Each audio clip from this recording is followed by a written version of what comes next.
This video is entitled, "Should I use a solicitor?" Now, the answer that I would give to that is that yes, you should use a solicitor in your matrimonial proceedings if you can afford it. A solicitor will give you a number of advantages in successfully concluding your proceedings. It's right to say that every year there are a large number of people who manage to negotiate their financial settlements themselves. But doing that successfully does depend on a number of things. Firstly, are the people concerned still able to talk to each other?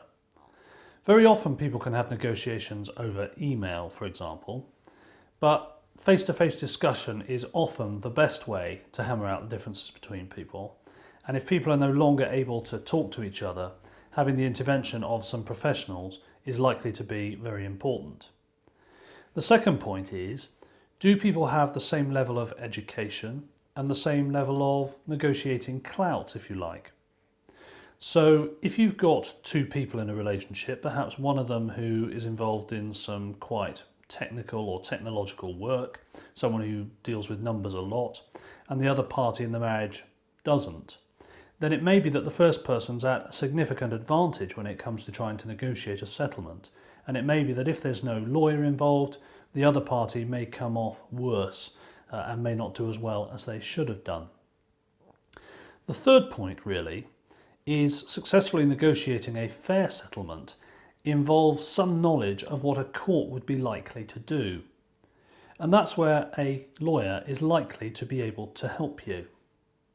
Perhaps though the biggest point in relation to whether you should use a solicitor or not is that when people are negotiating over their divorces, over their finances, they are making decisions in relation to very significant financial assets which are going to affect them for a very long time. So it's very important to get it right. And I'm going to try and give you an example as to why you might want a solicitor.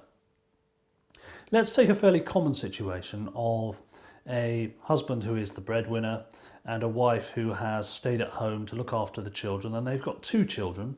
Let's say they're 10 years old and 8 years old. Well, when the marriage breaks up, the parties have got a matrimonial home which has got a certain amount of equity in it, so the equity being the gross sale price minus the mortgage. So it's got some equity in it. But the wife hasn't got any mortgage capacity. So if the property were to be sold, she wouldn't be able to go away and get a mortgage of her own. And in the area where they want to live, or where she needs to live with the children so that they're close to their school, she wouldn't be able to buy somewhere without getting a mortgage because there's not enough equity in the house to do that. Well, maybe in those circumstances, the husband would suspect that his wife is going to need to stay in the matrimonial home for a while, certainly until the children leave school. But he might want advice about that. He might want, for example, to know whether at some stage in the future he should get a proportion of the house. And whether when he does get a proportion of the house it should be 10%, 20%, 30% or 40%. He may have very great difficulty in assessing that without input from someone who knows what a court is likely to do. Also, he may want help as to what the trigger events for him getting his share of the property are. So a solicitor might be able to advise him about what's likely to be done by the court, so whether a court would say when the children are 18 or would the court say a bit later. The next point is the husband in that case may want advice about income. How much maintenance should he be paying to his wife? Let's say the husband is on quite a good income and he's got about £5,000 a month net coming in. Well, how much of that should be paid over to support his wife? If he commits to overpaying, then he's going to be shortchanging himself, and a solicitor may be able to help him with what a court would be likely to do. Also, how long should the maintenance go on for? And can he prevent the wife extending the order? These are the sorts of things a solicitor would be able to help him with. Also, if the husband has pension provision, should he be sharing his pension with his wife? And if so, how much of it should he be sharing? If his wife, for example, is going to have more of the liquid capital, so she's going to have more of the house, should that allow him to keep more of his pensions? And looking at it in the round, how should all this be tied up so that both parties are bound by it?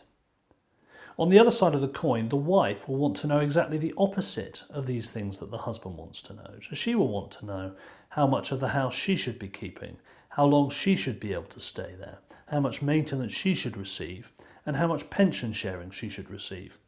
And these are all the sorts of things a solicitor would help her with. Solicitors are also trained, of course, and experienced in dealing with the whole raft of things that happen in contested litigation. So, for example, they can deal with all the paperwork for you. That may be quite significant if you have a job or if you have significant childcare responsibilities and you have a shortage of time. They will also know what things to do and when, so when to obtain expert evidence, when to serve particular documents, and how to deal with the court. And they will also know how to deal with the other side, how to respond to the other side, and they will be likely to know when the other side are bluffing or sounding off a bit, whereas for you that may be more difficult. So in short, if you can afford a solicitor, it's highly advisable to have one supporting you and helping you during the litigation process. But if you can't afford one, then there is a lot of guidance available online via sites such as this one and also via the court service.